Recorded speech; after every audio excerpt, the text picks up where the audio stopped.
안녕하세요. 수박 겉핥기 채널입니다. 오늘은 사마천의 사기 중에서도 유학자들의 발자취를 담은 유리멸전을 통해 학자와 국가, 그리고 권력 사이에서 벌어지는 원칙과 타협의 이야기를 나누어 보려 합니다. 오늘 이야기는 유학의 시작과 순환, 그리고 권력의 정점에 서기까지의 장대한 여정을 시작으로 우리에게 익숙한 고사성어에 담긴 유산, 그리고 사마천이 바라본 사대부들의 모순적인 초상을 차례대로 살펴보겠습니다. 제1장, 유학의 장대한 여정입니다. 유리멸전은 단순히 유학자들의 전기를 모아둔 책이 아닙니다. 하나의 사상이 순환을 겪고 부흥하며 국가의 통치 이데올로기로 변모해가는 과정을 담은 거대한 서사입니다. 유학의 뿌리는 고대 주나라의 이상적인 질서에 있습니다. 당시 유학은 시경, 서경, 예경, 악경, 역경, 춘추라는 6경전, 즉 6경을 바탕으로 했습니다. 사마천에게 이 경전들은 단순한 책이 아니라 예와 악을 통해 사회 질서를 세우려 했던 도덕적 세계관의 근간이었습니다. 공자의 고향인 노나라는 유학의 원형적 가치가 살아 숨쉬던 상징적 장소입니다. 사마천은 이곳을 이야기의 출발점으로 삼아 이후 벌어질 유학자들의 투쟁과 타협을 평가하는 도덕적 기준점으로 설정했습니다. 하지만 진나라 시대에 이르러 유학은 전대미문의 시련을 맞이합니다. 법과 사상을 앞세운 진시황은 경전을 불태우고 학자들을 땅에 묻는 분석행위를 단행했죠. 유학의 명맥이 끊길 위기에 처한 암흑기였습니다. 이 암흑기 속에서도 필사적인 노력이 있었습니다. 공자의 8대손인 공갑은 천하가 혼란한 틈을 타 공자의 제사에 쓰이던 예기와 경전들을 몰래 숨겼습니다. 이는 적대적인 세상 속에서도 유학의 도를 지키려 했던 숭고한 몸부림이었습니다. 진나라가 망하고 한나라가 들어섰지만 창업군주 유방은 유학을 경시했습니다. 이때 숙손통이 나섰습니다.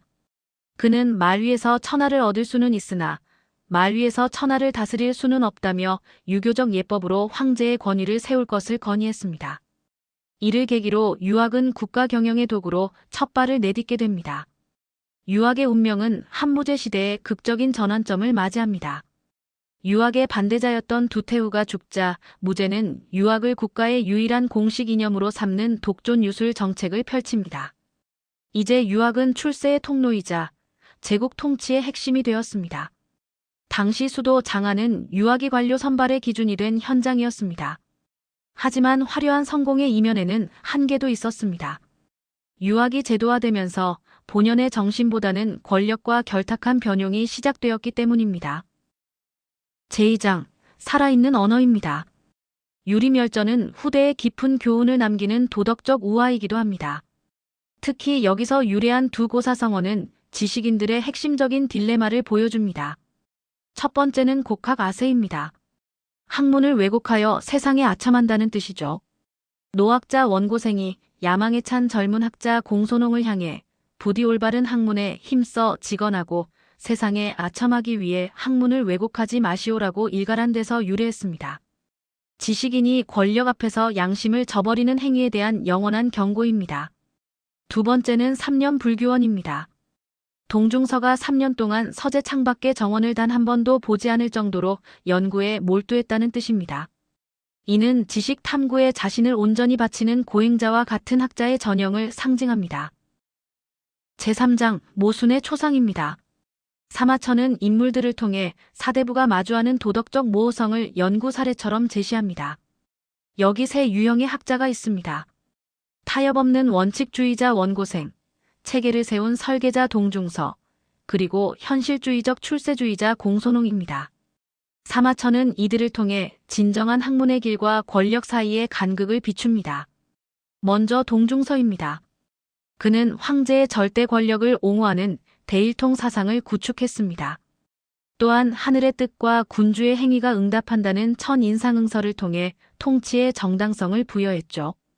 동중서의 이론은 제국의 안정을 가져왔지만 동시에 수평적인 인간관계를 수직적인 복종 체계인 삼강으로 재편하는 억압적 잠재력도 가지고 있었습니다. 사마천은 그의 학문적 성취를 높이 사면서도 시스템이 오용될 가능성에 대해서는 묵직한 침묵으로 비판을 대신합니다.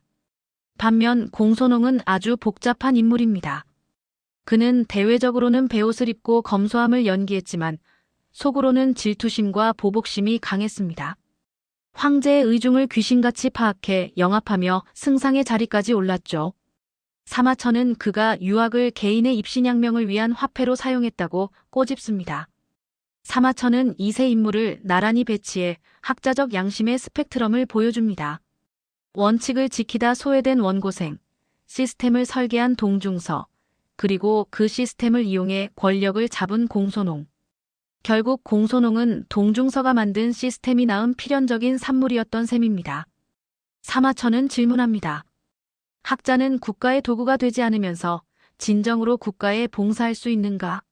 유학의 제도화가 진정한 정직과 의로움보다 교묘한 처세술과 덕의 연기를 더 가치 있게 만든 것은 아닌지 뼈저리게 통찰하고 있습니다.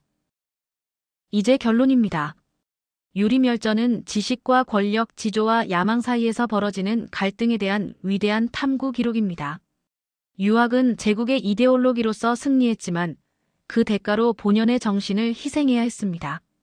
시스템이 견고해질수록 진실을 말하는 용기보다는 권력의 뜻을 맞추는 아첨이 더 힘을 얻게 된 것이죠. 사마천은 우리에게 세 가지 질문을 던집니다. 영향력을 추구하는 과정은 필연적으로 타락을 부르는가? 고결한 설계가 기회주의자의 길을 닦아주고 있지는 않은가? 권력 앞에서 지식인이 지켜야 할 최후의 보루는 무엇인가? 원고생과 동중서, 공손홍은 지금 이 시대에도 존재하는 지식인의 원형들입니다. 우리는 원칙의 길, 설계의 길, 그리고 타협의 길 중 어느 곳을 바라보고 있을까요? 유리멸전은 지식인이 국가라는 거대한 기계의 부품으로 전락하지 않기 위해 어떤 소명을 가져야 하는지 그 풀리지 않는 딜레마를 우리에게 남겨두고 있습니다. 지금까지 수박겉핥기였습니다.